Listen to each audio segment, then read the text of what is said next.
Alors, encore une fois, merci à vous pour votre participation aujourd'hui. Ce webinaire a pour but de vous apporter des informations par rapport à la mise en œuvre du DDS EUDR de PEFC et de répondre à certaines interrogations par rapport à ce règlement européen.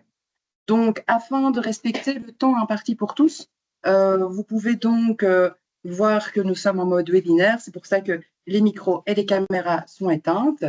Mais donc, ce que nous allons faire, c'est que vous pouvez nous adresser vos questions dans la section questions-réponses de ce webinaire et nos collègues y répondront soit directement, soit nous les compilerons et nous vous enverrons dans tous les cas une version écrite de cette FAQ. Donc, voilà, ne vous inquiétez pas, vous aurez les réponses à vos questions par la suite. Et donc, pour commencer, donc le but aujourd'hui, c'est de vous exposer alors notre nouveau DDS. Donc, au niveau de PEFC, international, tant que les agences au niveau national, cela fait 2 ans que les équipes travaillent avec les parties prenantes sur le marché afin d'aligner notre système de diligence raisonnée, nos standards et nos outils aux exigences de l'EUDR, afin que la certification reste un outil efficace et utile pour toutes les entreprises certifiées. Petite note, nous allons au cours de la présentation dire tant EUDR que la version francophone RDUE. Ne soyez pas surpris si nous changeons de temps en temps. Mais donc voilà, c'est exactement la même chose. Donc, la certification a toujours pour but de faciliter votre compliance à l'EUDR. Sur la gauche du graphique ici, vous pouvez voir que nous avons donc tout d'abord aligné nos standards de gestion forestière au niveau international sur les exigences du RDUE. On y reviendra un peu plus en détail par la suite. Mais aussi, comme vous le verrez plus tard, nous avons adapté notre système de diligence raisonnée pour la partie chaîne de contrôle. Et ça, c'est ce que vous pouvez voir ici sur la droite du graphique. Donc, vous pouvez voir que tout ce qui est standard ST 2002, chaîne de contrôle, ont été adaptés pour l'EUDR. Et enfin, au centre, vous voyez ici que nous avons également adapté les outils de reporting en travaillant notamment avec des partenaires technologiques qui peuvent apporter des solutions adaptées à vos besoins, notamment en termes de géolocalisation des données et d'encodage des données sur la plateforme Trace de la Commission européenne. Donc, ces outils restent bien évidemment à votre entière discrétion. PEFC n'a pas pour but de vous conseiller ou de pousser un outil en particulier, ni un outil quelconque d'ailleurs. C'est vraiment si vous en avez le besoin et qu'un de ces outils répond à vos besoins opérationnels. Donc, PEFC a d'ailleurs organisé déjà 2 webinaires à ce sujet. Vous pouvez les trouver en replay sur le site de PEFC International. Donc, les outils que nous proposons vous facilitent la tâche dans le cadre de la mise en œuvre de l'EUDR, bien que nous n'ayons pas de Green Lane, c'est-à-dire de reconnaissance officielle de la Commission européenne. Mais toutefois, les textes reconnaissent que nous sommes clairement des outils facilitant la mise en œuvre de l'EUDR et les certifications fiables sont d'ailleurs explicitement mentionnées dans les textes comme étant des outils visant à obtenir la conformité. Donc, comme vous le voyez ici, PEFC a donc adapté ses standards de gestion forestière au niveau international afin d'intégrer les normes de l'EUDR dans ses standards de gestion forestière. Donc, certains pays l'ont déjà intégré dans leurs standards. Au niveau de la Belgique, nous attendons des retours des autorités afin de coller au plus près à la réalité belge et nous amenderons ensuite nos standards au niveau national que nous soumettrons à PEFC international pour reconnaissance. Donc, dès que cela sera fait, nous vous tiendrons au courant dès que nous aurons reçu cette approbation. Donc, après cette petite introduction, nous allons plonger dans le module PEFC EUDR DDS. Donc, ce module PEFC EUDR DDS va donc vous aider à démontrer votre conformité avec le règlement de l'Union européenne contre la déforestation. Vous pouvez le trouver sur notre site, donc la version française, vous pouvez la trouver sur notre site via ce QR code. Donc, je le laisse apparaître à l'écran quelques secondes, le temps que vous ayez assez de temps pour le prendre en photo, enfin, scanner ce QR.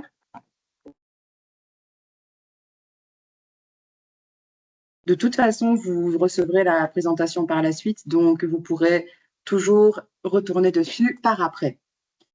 Donc, toutes les sociétés de la chaîne de contrôle, qu'elles soient localisées en Belgique ou en Union européenne ou en dehors de l'UE même, peuvent appliquer ce PFC EUDR DDS, qui est donc un module qui s'applique sur base volontaire. Comme indiqué ici, vous pouvez utiliser ce DDS, peu importe votre méthode de chaîne de contrôle, donc que ce soit en séparation physique, pourcentage, crédit. Donc, vous n'êtes pas obligé d'utiliser la séparation physique, évidemment, pour utiliser ce DDS ou pour être compliant avec l'EUDR. C'est une question qui a été formulée quelquefois, mais vous pouvez garder la méthode qui vous convient le mieux.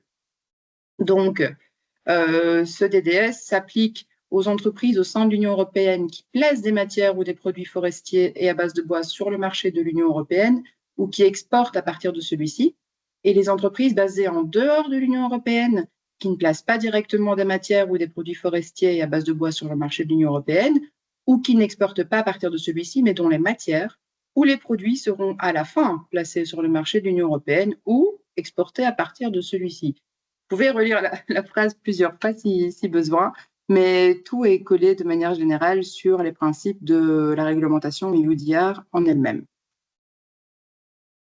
Donc, le moment est venu de plonger un peu plus en détail dans les exigences techniques de ce PFC EUDR DDS.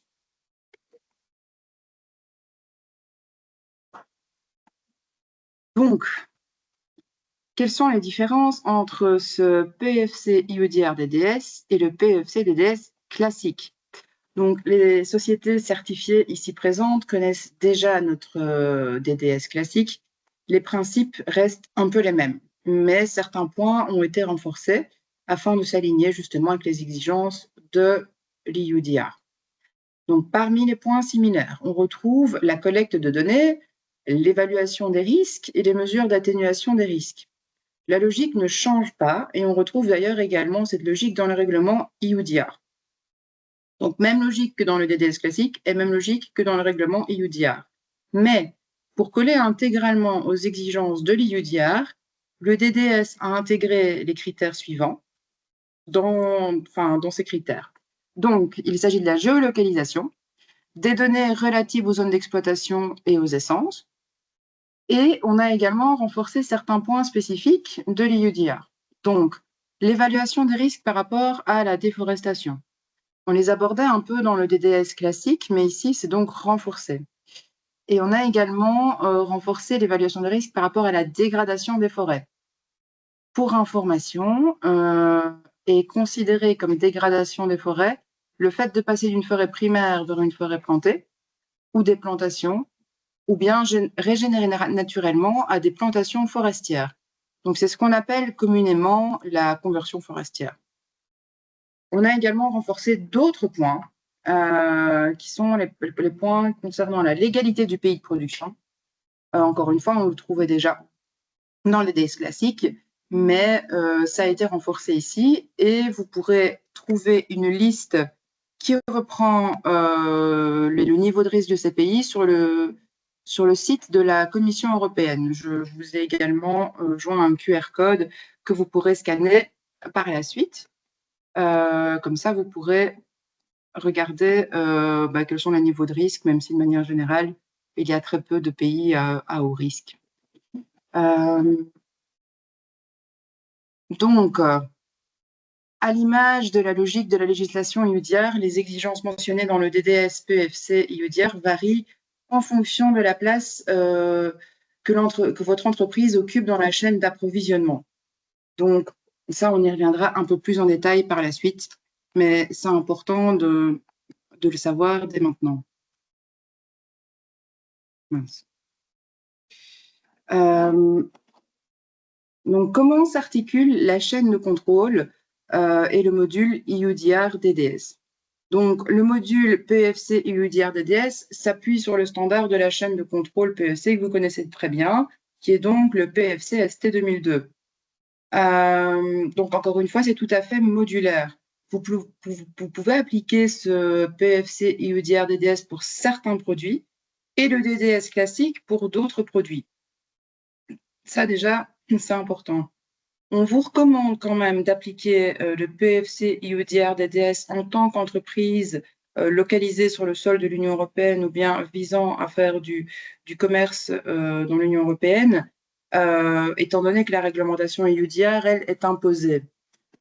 Sachez toutefois que ce nouveau DDS s'articule avec le standard que vous connaissez déjà, qui reste identique et inchangé.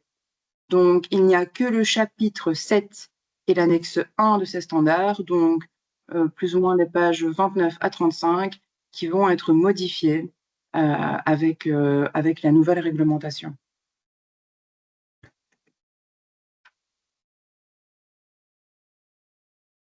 Donc, au niveau du contenu et des étapes de cette EUDR DDS, comme je vous le disais un peu plus tôt, on retrouve donc les mêmes étapes que dans le DDS classique. La seule nouveauté, vous le verrez après, c'est la partie 5. Donc, on retrouve les étapes qui sont collecte d'informations, évaluation des risques, préoccupation fondée, atténuation des risques, et la nouvelle étape qui est la 5, donc soumission et publication de la déclaration de diligence raisonnée. C'est ce qu'il faut encoder de votre côté sur la base de données de la Commission européenne, donc la base de données TRACE. Pour tout ce qui est préoccupation fondée, vous le savez, ce point existe déjà, c'est tout ce qui peut amener des risques par rapport à un approvisionnement. Et le point 6, donc l'absence de placement sur le marché, c'est si le DDS n'est pas concluant.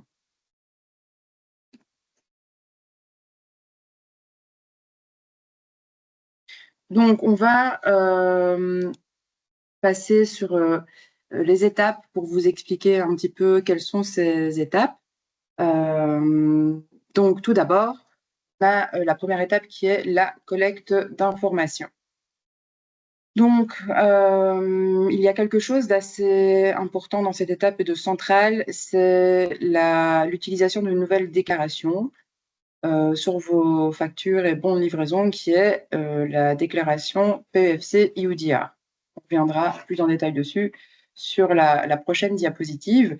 Mais donc voilà, ce sera la nouvelle déclaration pour les sociétés qui seront auditées selon ce nouveau DDS. Il y a également des nouvelles catégories de classification des matières au niveau de la collecte de données qui vont permettre la traçabilité jusqu'à la parcelle. Encore une fois, tout ça, c'est en lien avec les nouvelles exigences. Donc, cette collecte d'informations doit bien assurer la traçabilité jusqu'à la parcelle et la transmission des données doit se faire tout au long de la chaîne d'approvisionnement. Donc, voilà, il n'y a rien de très nouveau à ce sujet, si ce n'est que la déclaration.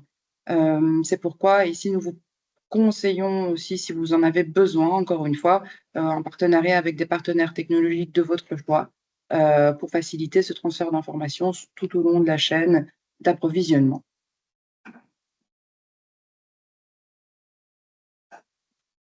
Donc, comme je vous le disais, l'élément le plus important de cette première étape, c'est l'identification, c'est cette nouvelle déclaration. Donc, cette nouvelle déclaration permet d'identifier un produit qui a été soumis à la procédure de diligence raisonnée PEFC UETR DDS et qui confirme donc que le risque de ce produit est un risque négligeable.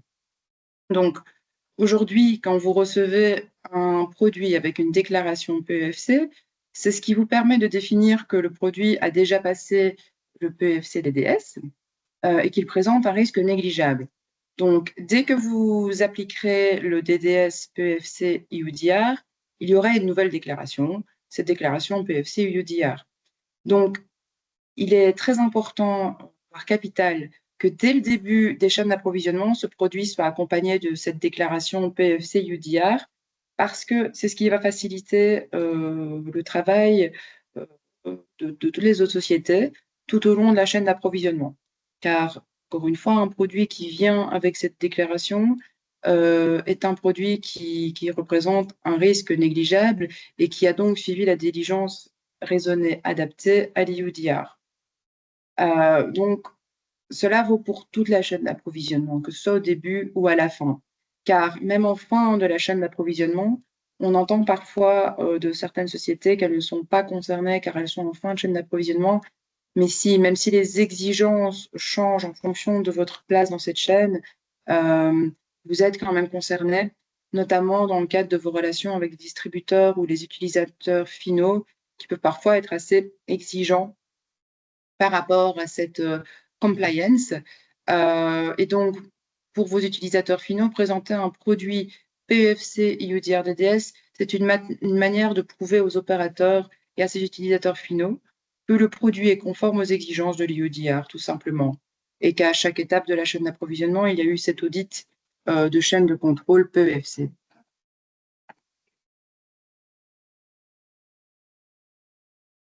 Donc, en bref, excusez-moi. Donc, cette déclaration PFC-UDR sera associée donc, ressemblera aux déclarations traditionnelles de la chaîne de contrôle.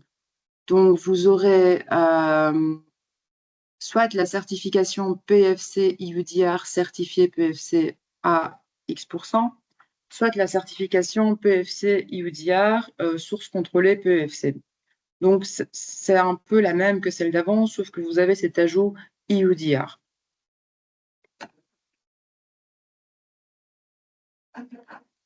Donc, par rapport à la classification des matières, voici un tableau qui reprend de manière synthétique ce qu'il en a au niveau de la demande de données. Donc, quand vous pouvez voir sur la gauche, quand on a une déclaration PFC UDR, ou bien PFC c'est normal, mais ici c'est pas vraiment le but de cette réunion, plus un numéro de référence de l'Union européenne, alors là, l'entreprise n'a plus grand-chose à faire, car les informations complémentaires que l'on pourrait vous demander en plus se feront uniquement sur demande. Donc, pour information, le numéro de référence de l'Union européenne, c'est le numéro que vous obtenez quand le produit est enregistré dans la base de données de l'Union européenne, donc la base de données Trace. Donc, ce n'est pas la même que le numéro PEFC. Dans le cas du milieu, comme vous pouvez le voir, il arrive parfois qu'on reçoive un produit alors avec une déclaration PFC. Donc, au cas où vous receviez un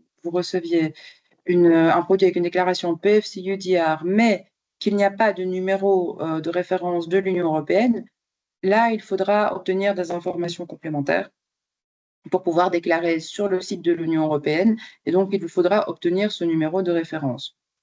Et enfin, ici, sur le tableau de droite, si vous voyez qu'il n'y a ni déclaration PFC UDR, ni numéro de référence de l'Union européenne, alors là, il faut partir à la recherche de toutes ces informations et organiser la diligence raisonnée.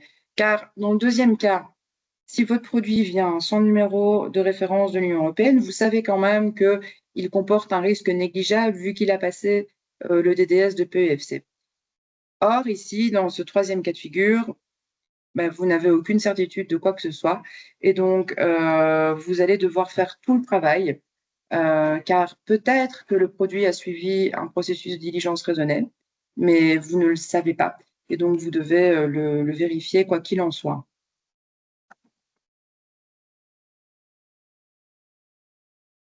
Donc, par rapport aux partenaires technologiques dont je vous parlais un petit peu plus tôt, vous pouvez voir ici une liste non exhaustive. Donc, vous avez sur notre site la liste reprenant l'intégralité de ces partenaires via ce QR code. Donc, vous allez, via ce QR code, vous allez atterrir sur notre page dédiée à l'IUDR. Donc, vous n'aurez pas que ces informations-là. Cette page peut être utile pour d'autres choses aussi. Mais vous verrez ici, à la fin de la page, donc tous nos partenaires technologiques qui sont repris. Ces entreprises peuvent paramétrer donc l'EUDR DDS dans leur système afin de faciliter et de sécuriser le partage des données tout au long de la chaîne d'approvisionnement. Encore une fois, si nécessaire, vous pouvez consulter les webinaires en replay et dans tous les cas, aller consulter leur site pour chercher des informations qui vous intéressent.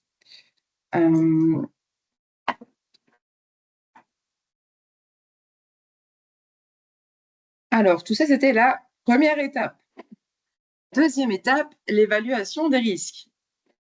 Donc, une fois que vous avez collecté les informations, il faut évaluer les risques.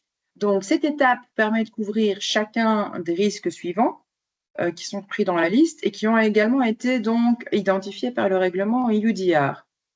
Donc, ces risques sont, comme je vous en parlais un petit peu avant, la déforestation et la dégradation des forêts, l'illégalité, les sources controversées et le mélange de matières au niveau de la chaîne d'approvisionnement. Donc, aujourd'hui, encore une fois, beaucoup d'entre vous êtes habitués à faire l'évaluation des risques dans le cadre de notre DDS classique. Bon, vous avez peut-être déjà remarqué, si vous avez regardé notre DDS EUDR, qu'il est plus long que le DDS classique. Ça, évidemment, c'est normal, étant donné que il colle aux nouvelles exigences de ce règlement. Mais de un, tous les points ne concernent pas tout le monde.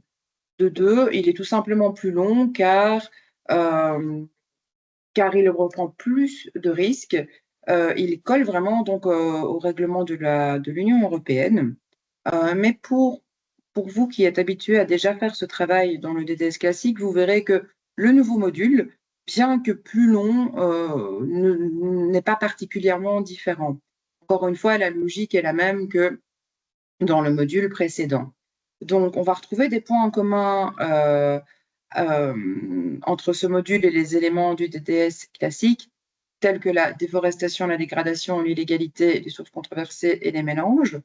Ce sont des éléments sur lesquels vous pouvez retrouver des informations tout au long de la chaîne d'approvisionnement.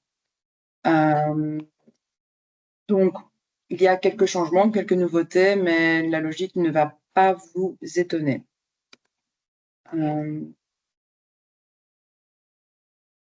Donc, parmi les indicateurs de risque négligeable, comme je vous le disais, il y a la déclaration PFC-UTR, donc cette déclaration indique un risque négligeable, mais il y a également les matières provenant de forêts certifiées PEFC selon un standard de gestion forestière durable PEFC qui aura été aligné sur les UTR. Donc, cela vaut pour les standards internationaux pour le moment, qui ont été alignés avec les exigences de l'IUDR, et cela se fera progressivement au niveau national, donc pays par pays. Mais à terme, du bois acheté provenant d'une forêt certifiée PEFC donnera immédiatement une bonne garantie quant à la conformité RDE et pourra être classé en risque négligeable dès le début de la chaîne d'approvisionnement et donc pourra être vendu avec une déclaration PEFC et UDR. Sont également considérées comme risque négligeable les matières qui auront été livrées avec une déclaration EUDR d'un autre système de certification fiable et reconnu. Donc, dès que l'on reçoit des produits certifiés, on peut classer ces produits en risque négligeable après le DDS. Donc, la troisième étape, qui est celle des préoccupations fondées, comme indiqué précédemment, cette étape existe déjà. Le terme préoccupation fondée fait référence à des risques identifiés de non-conformité, notamment concernant la traçabilité, la légalité et la durabilité des produits forestiers. Donc ici, cela concerne tout ce qui est déforestation illégale, exploitation non durable ou absence de traçabilité suffisante. Donc c'est à ce moment-là qu'il faudra mettre en place des mesures de contrôle renforcées, voire refuser certains lots pour éviter la commercialisation de produits à risque. Et donc c'est là qu'on arrive à l'étape 4 que vous voyez ici, qui va être l'atténuation des risques, ou bien l'étape 6 sur laquelle nous ne passerons pas particulièrement, qui sera pas de placement sur le marché. Donc, pour l'atténuation des risques, cette étape ne s'applique donc pas aux produits reçus avec une déclaration PEFC EUDR, car encore une fois, risque négligeable. S'il faut réaliser une atténuation des risques pour un produit qui vient sans déclaration EUDR, bien qui n'a pas suivi de DDS en amont, alors il faut procéder à la demande d'information auprès de vos des fournisseurs. Il faudra donc effectuer des audits le cas échéant auprès de fournisseurs de matières présentant un risque significatif. Et il faudra alors mettre en place des mesures correctives chez les fournisseurs, donc ou bien suspendre, voire annuler les approvisionnements de ces fournisseurs.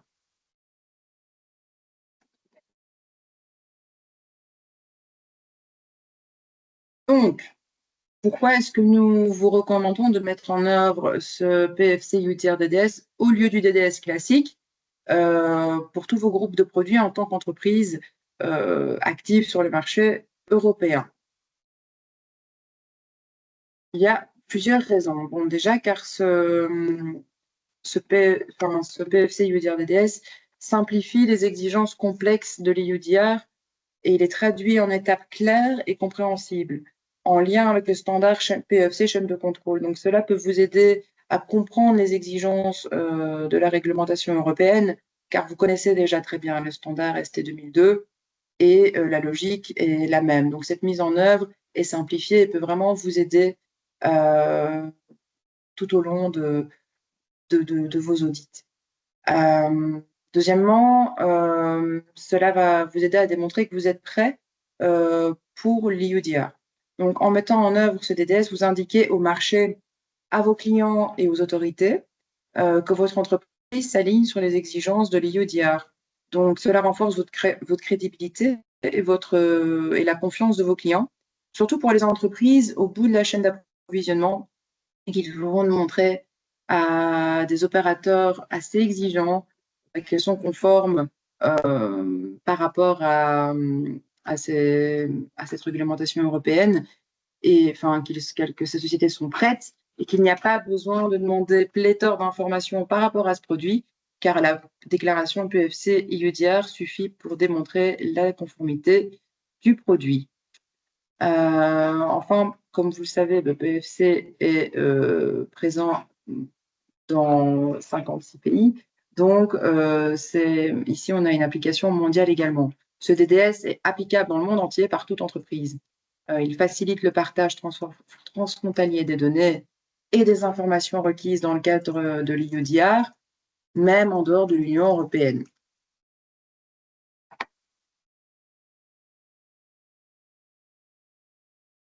Donc, quatrièmement, la certification par une tierce partie indépendante avec des auditeurs experts qui vérifient votre conformité avec le PFC EUDR DDS vous donne l'assurance que vous mettez en œuvre correctement les exigences de l'EUDR. Donc, la certification forestière est reconnue comme une mesure d'atténuation de risque par l'Union européenne. Donc, les entreprises certifiées PFC font déjà patte blanche et peut-être que du coup, vous aurez, ça c'est quelque chose qu'on ne peut pas garantir, mais peut-être que vos audits et les contrôles seront moins stricts ou plus faciles. En tout cas, plus faciles vu que vous aurez déjà fait tout le travail en amont. Donc, cela vous offre également un avantage concurrentiel.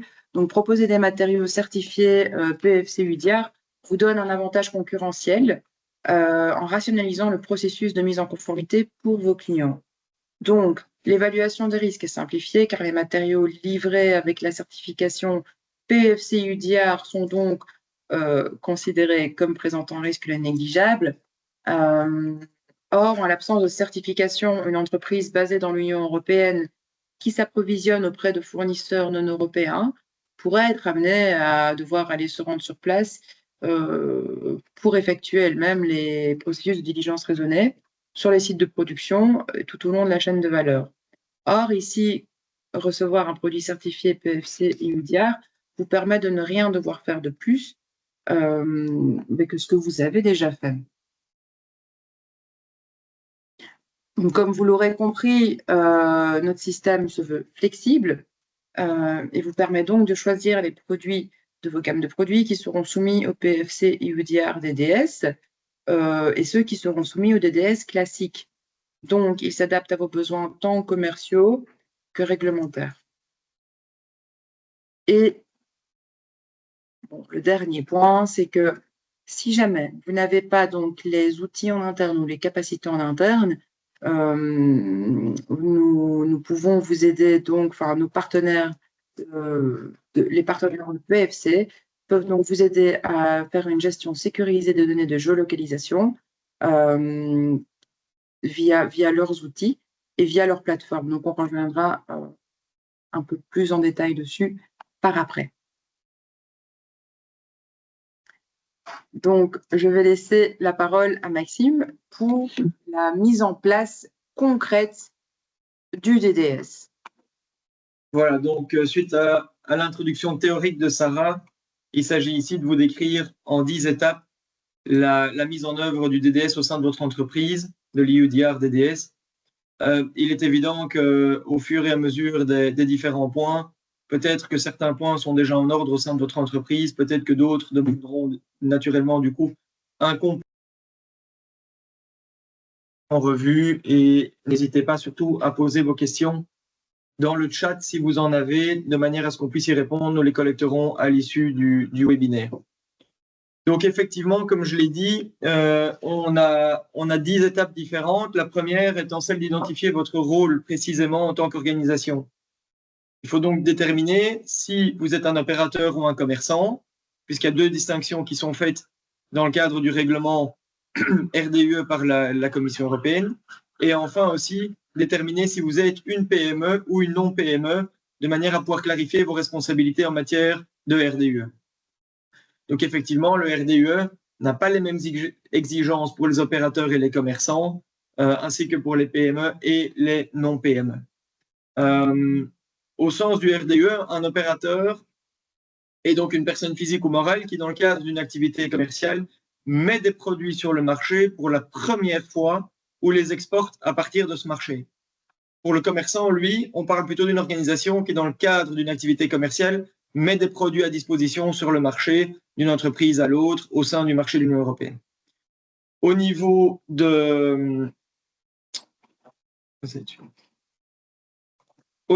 des exigences qui sont liées au PFCI ou DIR DDS, vous pouvez d'ores et déjà télécharger à l'aide du QR code qui est publié ici sur la slide le module en tant que tel, de façon à pouvoir vous familiariser avec la théorie, comme Sarah vous l'a résumé, en français néerlandais au départ de notre site internet ou en anglais au départ du site de PFC International.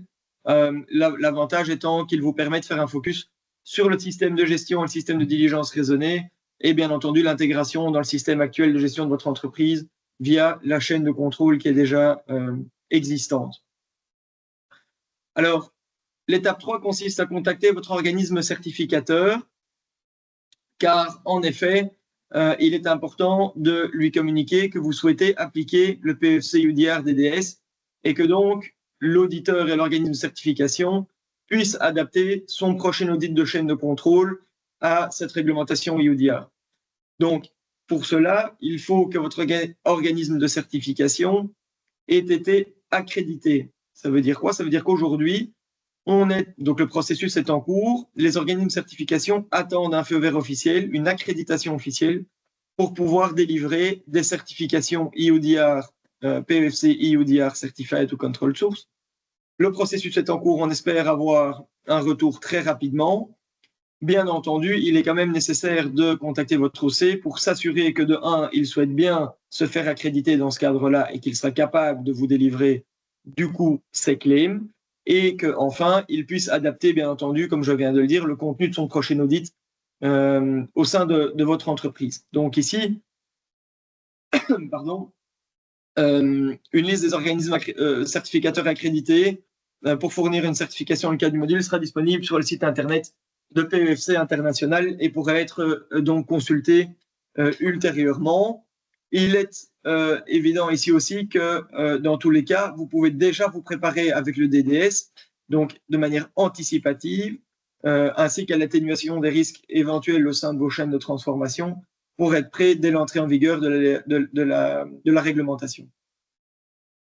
L'étape suivante, l'étape 4, consiste à effectuer en fait une analyse des éléments manquants ou éventuellement manquants au sein des procédures de votre entreprise. Elle s'articule autour de 2 points. D'abord, évaluer votre système de gestion actuel tel qu'il est par rapport aux nouvelles exigences, c'est-à-dire identifier les éléments manquants de vos procédures suite à ce que Sarah vous a résumé précédemment, et du coup aussi compléter votre documentation et vos contrôles pour qu'ils soient mis à jour en temps et en heure. La deuxième partie est celle d'identifier les besoins supplémentaires. Dès lors, après analyse des éléments manquants, vous pouvez déterminer si éventuellement, au niveau de vos équipes, des logiciels ou des installations supplémentaires sont nécessaires pour satisfaire aux exigences du PFC EUDR DDS. Enfin, l'étape 5, enfin, pas tout à fait, on est à la moitié du total. La mise à jour de vos procédures s'articule autour de 3 points, et ce sont ici 3 points importants. Il s'agit tout d'abord principalement de mettre à jour les procédures DDS pour y inclure les exigences spécifiques, comme on l'a dit, mais aussi d'adapter les procédures de vérification auprès de vos fournisseurs. Comme on considère ici une chaîne de transformation entre vous, d'une part, vos fournisseurs en amont et vos clients en aval, il est important que vos fournisseurs, et vos clients aussi ultérieurement, bien entendu, soient dans la boucle et que les procédures soient bien complètes à leur niveau ainsi que à celui de vos clients. Il faut aussi, enfin, veiller à mettre à jour, évidemment, votre documentation de manière à ce que vous soyez bien conforme en matière d'exigence quant aux données qui doivent être collectées. Par rapport, par exemple, au système de géolocalisation, si jamais vous devez les utiliser, comme Sarah vous les a présentés avant, c'est important de mettre ces procédures-là à jour aussi. L'étape 6 consiste à réaliser ou assurer une formation, définir des responsabilités et un cadre au sein de votre entreprise et sensibiliser les fournisseurs et les clients, comme je viens de le dire. Ici, du coup, on peut faire un focus plus particulier sur vos équipes. Il est important de pouvoir les inclure, comme c'est déjà le cas, dans le cadre de la chaîne de contrôle, que l'ensemble de vos équipes soient bien au courant de ce que c'est que le PFC EUDR DDS, de leurs implications et de l'importance vraiment de maintenir les systèmes et les procédures à jour et en temps et en heure. Il faudra, pour les entreprises qui ne sont pas des PME, nommer un responsable de la conformité au règlement RDUE, qui sera donc responsable de superviser l'ensemble de la mise en place des différents éléments qu'on vous cite, et qui du coup aussi pourra lui aussi, à travers la procédure, sensibiliser les fournisseurs, c'est ce que j'ai dit à la slide précédente, ainsi que les clients, de façon à ce qu'il y ait aussi une relation de confiance et une relation fluide entre vous et vos partenaires commerciaux. On passe à l'étape 7, celle de préparer au système informatique. Donc au niveau des systèmes informatiques, en dehors de tout ce qui aurait pu être procédure papier, procédure générale des entreprises, comme je l'ai abordé, il est important, autour de 3 points à nouveau, d'identifier les informations que vous devez obtenir de vos fournisseurs et de vos clients, le cas échéant via les autorités compétentes, pour qu'elles soient automatisées et intégrées dans vos systèmes informatiques. Il faut ici, bien entendu, veiller à ce que vos systèmes informatiques puissent gérer la quantité d'informations qui doit y être stockée et, le cas échéant, faire appel éventuellement à des fournisseurs de logiciels externes ou à des organismes indépendants qui pourraient éventuellement vous épauler dans cette tâche-là.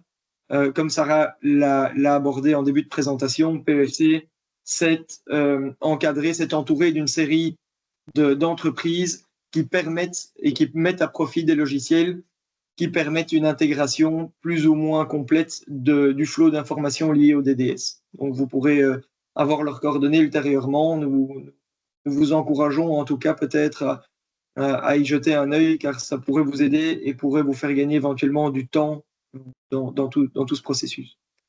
L'étape 8, on y vient, on approche de la certification, de l'audit en tant que tel par l'organisme de certification. Il faut se préparer du coup à l'évaluation et à l'atténuation des risques suite à l'introduction théorique que Sarah vous a donnée.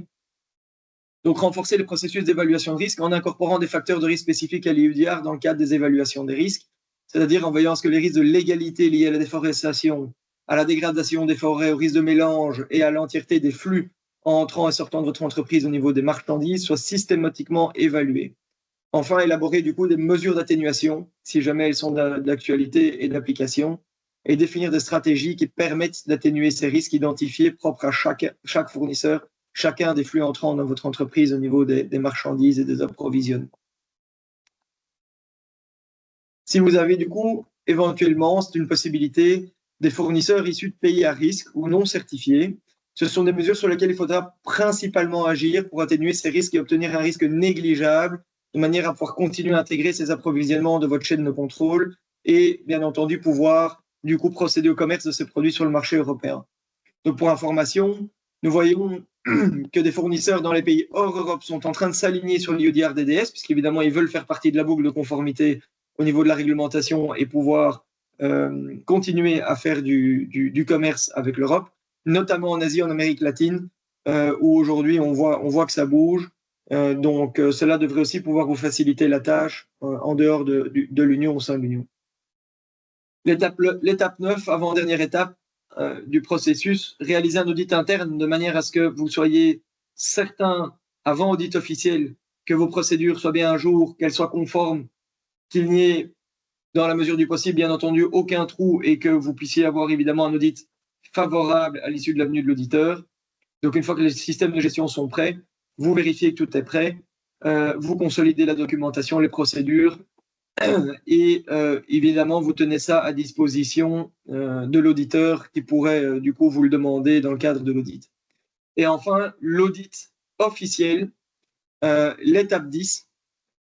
Je peux passer la slide. L'étape 10, vous pouvez réaliser l'audit. Donc, l'organisme de certification enverra son auditeur pour faire l'audit officiel et pouvoir, à l'issue du certificat que vous recevrez, délivrer, vous, en tant qu'entreprise, les claims PEFC UDR DDS officiels. On attire votre attention sur un point, c'est celui du calendrier de l'audit. Certains d'entre vous ont pu déjà avoir un audit dans les mois qui sont passés. Il est important, et ça fait partie du coup du contrôle que vous devez avoir, de la communication que vous devez avoir avec votre organisme de certification, compte tenu de la date d'entrée en vigueur du règlement à la fin de l'année ici qui arrive. Il est important que vous puissiez, si jamais vous avez déjà eu un audit, demander à ce que l'IODR puisse être intégré à l'issue d'un nouvel audit et que dès lors vous soyez en ordre dans les temps.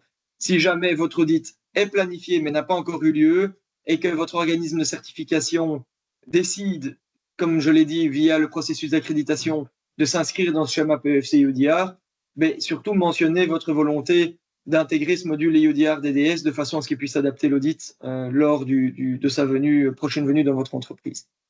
Voilà. Et donc, on arrive à la fin du processus où vous avez reçu votre certificat, tout s'est bien passé, vous êtes du coup dans la possibilité de pouvoir émettre des claims IODR DDS et on est arrivé au bout de ce module de mise en pratique.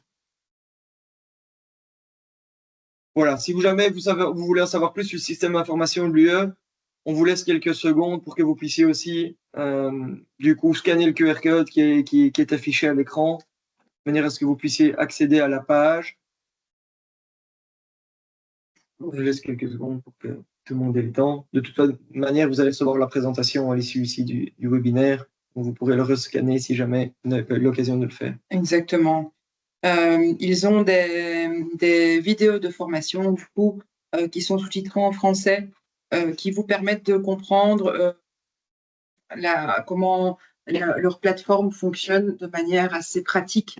Donc voilà, ils ont également une FAQ si vous avez des questions vraiment liées à leur système de partage de données. Donc maintenant, on va passer à la dernière étape de ce webinaire, qui est donc la partie FAQ.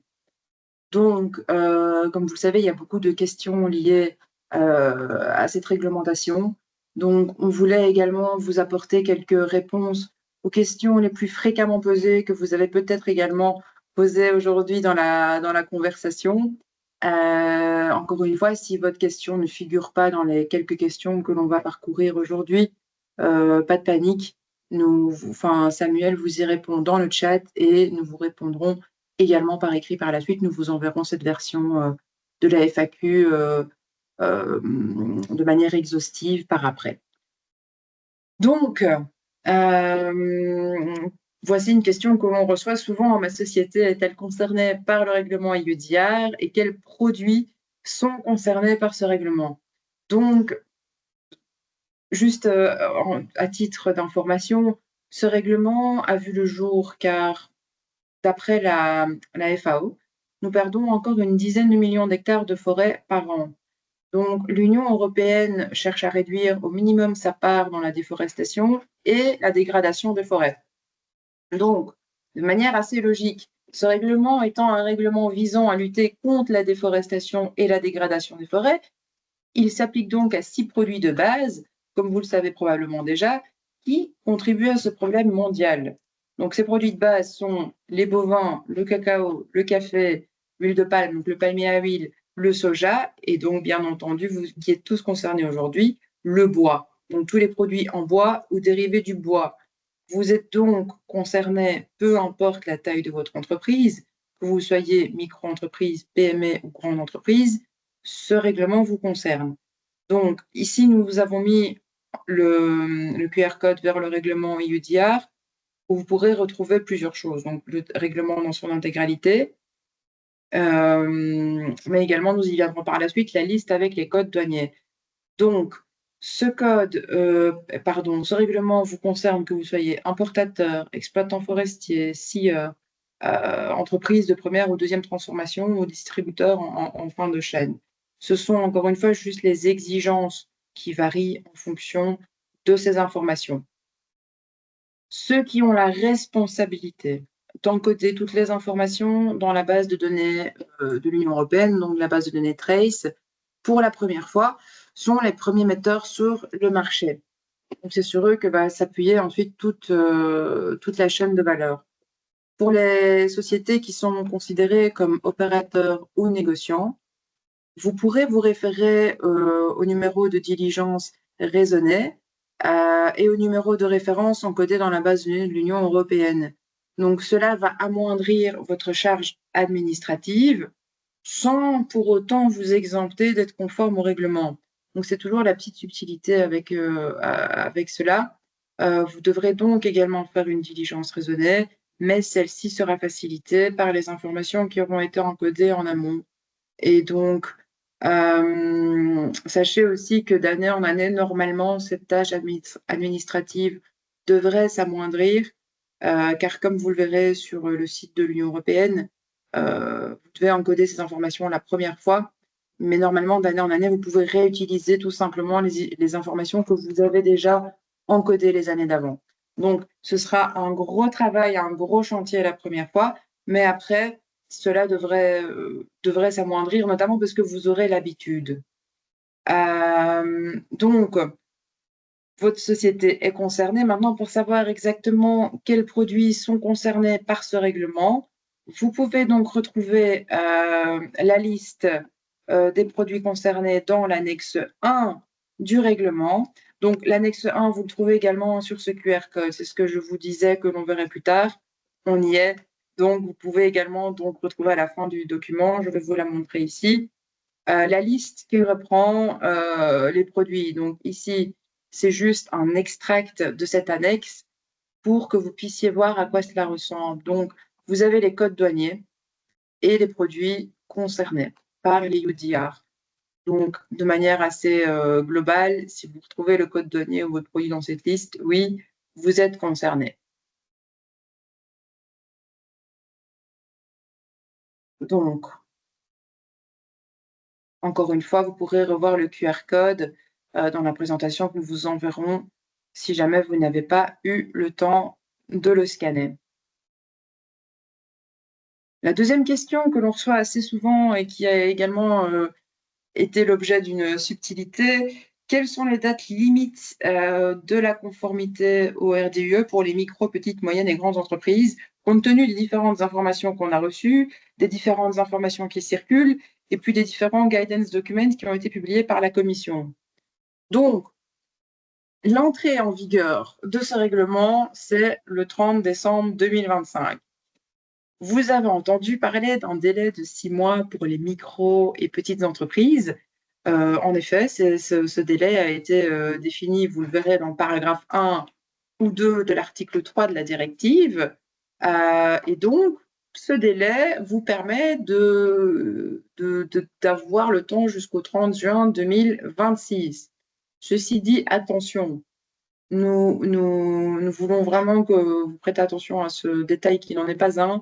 Ce délai de 6 mois ne s'applique pas aux entreprises commercialisant des produits en bois qui sont déjà couverts par l'IUTR ou le RBUE. Ça dépend de votre dénomination. Mais donc, c'est le règlement bois de l'Union européenne qui est déjà le règlement en vigueur depuis la dernière décennie. Donc, rien de nouveau a priori si vous êtes concerné par l'IUTR ou le RBUE, vous le savez. Et donc, sachez que si vos produits sont déjà concernés par cela, vous n'avez pas le délai de 6 mois, peu importe la taille de votre entreprise. Donc ça, on tient vraiment à le préciser pour ne pas que vous soyez pris de court. Ça, vous pouvez également retrouver un document d'orientation de la Commission européenne qui reprend toutes les situations susceptibles de vous concerner. En tout cas, sachez que d'ici là, voilà, les normes forestières auront été adaptées à l'IUDR et le module PEFC UDR DDS aura été accrédité, vos organismes de certification également. Donc, vous aurez tous les outils à votre disposition pour vous conformer dans les temps. Alors, les catégories de risques, on y revient. Je vous en ai parlé brièvement un peu plus tôt. Les catégories de risques sont les suivantes. Il y a les catégories faibles, standards et élevées. Vous pouvez également retrouver donc cette catégorie via ce code QR. Donc, il y a une liste qui reprend tous les pays sur le site de la Commission européenne. Pour votre information, la Belgique et les pays limitrophes, donc comme la France, l'Allemagne, le Luxembourg, les Pays-Bas, sont catégorisés comme des pays à bas risque. Donc, c'est important et intéressant si jamais vos fournisseurs et approvisionnements proviennent de ces pays. Mais cette classification a juste pour but de vous indiquer si les pays ont eu des niveaux importants de déforestation et de dégradation des forêts. Cette classification ne vous libère pas de la conformité légale. Donc, c'est un indicateur, justement, pour votre évaluation de risque et pour vos DDS, mais qui ne vous libère pas de vos obligations par rapport à l'IUDR. Donc, ça, c'est également un point important à prendre en compte. Donc, quelle est la différence entre la déclaration PEFC IUDR et le numéro de référence européen? Donc, la déclaration PEFC IUDR, qu'est-ce qu'elle vous apporte en plus au final? Donc, sachez juste qu'elle présente au moins, cette déclaration PEFC IUDR présente l'avantage d'apporter la certitude que la procédure de DDS a été suivie au sein de l'entreprise et que ça a été validé et audité par un organisme de certification.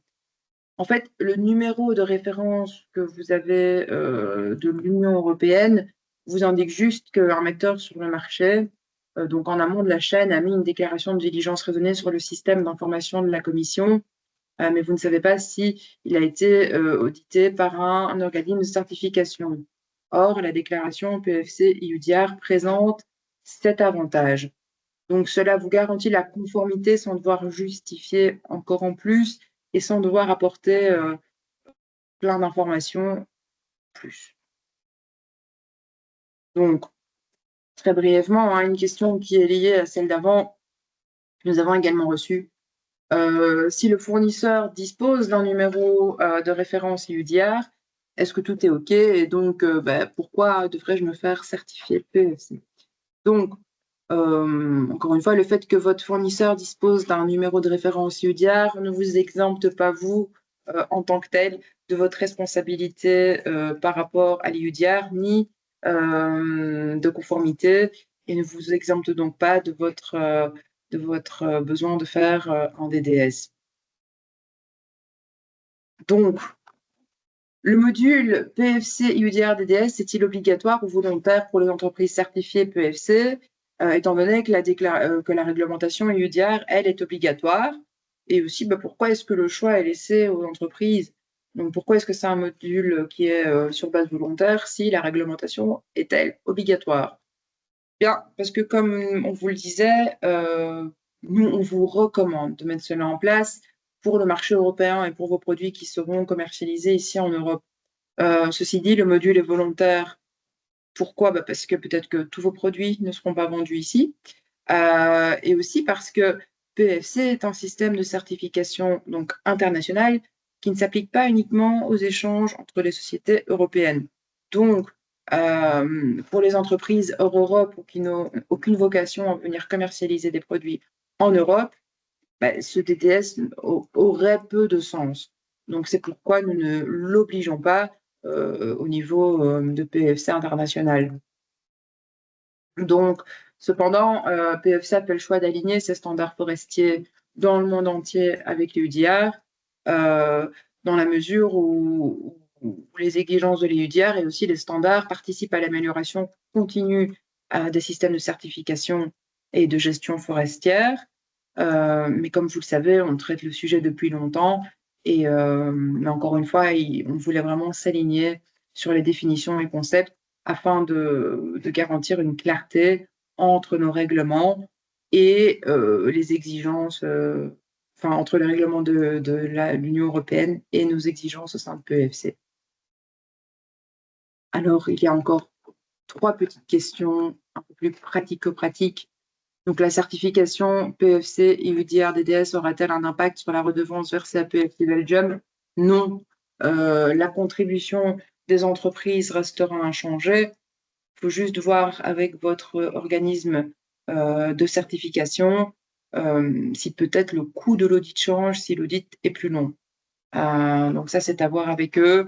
Mais donc, vous pouvez également poser la question quand vous leur demandez s'ils sont prêts, s'ils sont accrédités et quand ils peuvent venir dans votre société. Donc voilà. Mais la cotisation ne change pas. Enfin, comment est-ce que les scieries qui achètent des lots de grumes à des particuliers vont-elles pouvoir se conformer à l'EUDR? Donc, dans le cadre d'achats en bord de route, le propriétaire est responsable de la déclaration à faire sur le système d'information de l'Union européenne et devra fournir le numéro de référence de l'Union européenne au scieur pour faciliter le DDS et pour avoir toutes les informations. Encore une fois, même si vous n'êtes pas responsable du DDS en amont, vous avez quand même la responsabilité de disposer de toutes les informations des personnes avant vous. Donc, si la forêt est certifiée PEFC dans un pays membre de PEFC disposant d'un standard de gestion forestière conforme à l'EUDR, les bois pourront être intégrés comme PEFC EUDR par la scierie à terme. Et dernière petite question, encore une fois très pratico-pratique, est-ce que le règlement s'applique aux carburants produits à partir de déchets de bois? Oui, étant donné que l'EUDR s'applique à tout produit à base de bois, pour autant que son code douanier figure bien donc à l'annexe 1. Donc, vous pourrez également retrouver si votre produit type carburant s'y retrouve. Donc, vous pouvez également faire un lien entre l'EUDR et RED 2, 3 ou on verra bien par la suite. Mais bien que ces réglementations ne soient pas liées parce qu'une est volontaire et l'autre obligatoire, vous pouvez quand même faire ce petit lien-là. Donc voilà, nous arrivons à la fin de notre présentation. Donc vous avez déjà pu recevoir certaines questions de Maxime et Samuel dans le chat, mais encore une fois, on vous enverra tout cela par la suite. Maxime et moi sommes donc vos interlocuteurs pour l'EUDR au sein de PEFC Belgique. Donc, vous pouvez nous contacter via ces coordonnées que vous voyez ici, via les adresses que vous connaissez déjà, et on vous répond dans les meilleurs délais et avec nos connaissances actuelles. Donc, voilà. Nous espérons vraiment que ce webinaire aura pu répondre à vos interrogations, peut-être pas à toutes, mais au moins à la majorité, que ce soit par rapport au DDS ou par rapport même à la réglementation. Donc, n'hésitez pas à vous rendre sur notre site via ce QR code pour voir notre page consacrée à l'EUDR et nous vous enverrons tous les documents nécessaires dans les prochains jours. Donc, voilà. Concernant les questions pour lesquelles on n'a pas encore eu l'occasion de répondre, on va probablement alors les collecter et y réfléchir et puis vous adresser un petit mail ou une proposition de Teams très rapide pour vous aider à debunker la réponse. Voilà, et n'hésitez pas à cascader aussi certaines questions par email. Si jamais vous en avez qui arrivent ultérieurement, on essaiera aussi de vous aider. Oui, exactement. Parfait, très bien. Dans tous les cas, si vous partez en vacances prochainement, bonnes vacances à tous.